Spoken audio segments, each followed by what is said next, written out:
अरे अरे नका मारू महाराज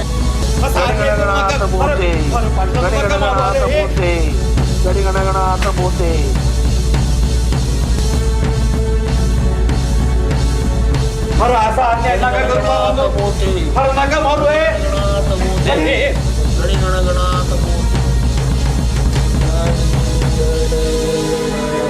महाराज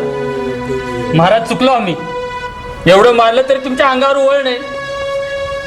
चुकलो आम्ही आजपासून तुमचा दास झालो महाराज आम्ही दास झालो पोरानो मले उसानी बडून तुम्ही धकला असाल द्या मी तुम्हाला उसाचा रस पाजतो द्या